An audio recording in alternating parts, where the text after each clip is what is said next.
Je voudrais aujourd'hui vous dire combien il est précieux, combien il est important de recevoir une parole de Dieu à propos, une parole donnée dans une situation donnée. Et pour illustrer cette pensée, je vais vous raconter un épisode de ma propre vie. Cela remonte à environ 25 ans en arrière. Nous étions jeunes mariés et après quelques années de mariage, nous avons eu le privilège et le bonheur d'attendre un enfant. Nous étions donc hors de notre pays aussi, nous étions à l'étranger, nous étions seuls, sans nos familles, sans nos amis.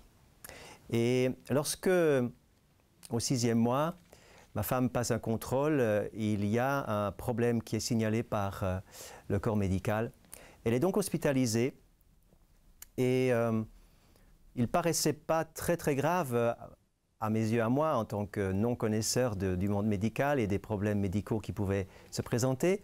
Et pourtant, le médecin disait que ce n'était pas anodin du tout. Est arrivé un certain week-end où le médecin m'appelle.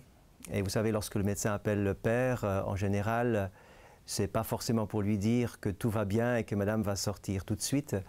C'était pour me dire, écoutez, on va probablement, au lendemain du week-end, un lundi matin, transporter par avion sanitaire votre femme sur le continent. Nous étions sur une île.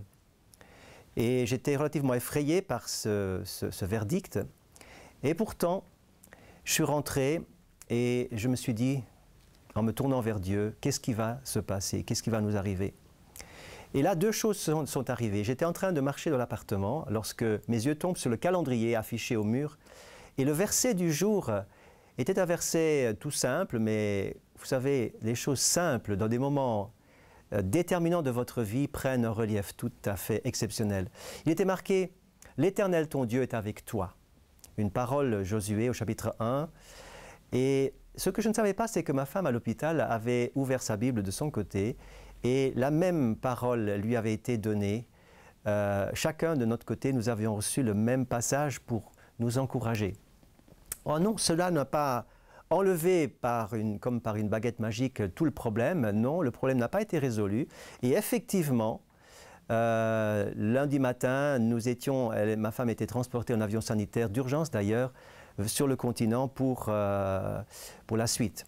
Mais juste avant, le dimanche après-midi, nous avions une petite réunion de prière en faveur de notre situation. Nous étions, comme je vous ai dit, tout à fait seuls et quelques personnes s'étaient rassemblées avec nous pour la prière.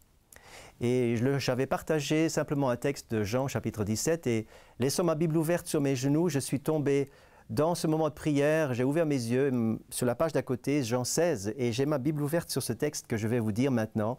Et voici la parole qui est arrivée dans son contexte, dans ma situation, qui m'a énormément encouragé et donné une parole d'espérance pour ce que je devais traverser. Vous donc aussi, vous êtes maintenant dans la tristesse. Cela correspondait parfaitement à ma situation. Mais je vous reverrai de nouveau et votre cœur se réjouira et nul ne ravira votre joie. Ce texte, vous le trouvez dans Jean 16 au verset 22. Donc la page d'à côté, je n'avais pas changé de texte, de page, et mes yeux sont tombés sur ce verset qui était une parole de Dieu. Vous savez, 25 ans après, je m'en souviens encore parfaitement.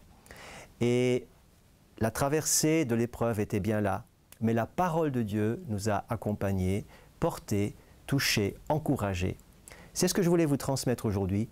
Si vous êtes dans une situation difficile, demandez une parole.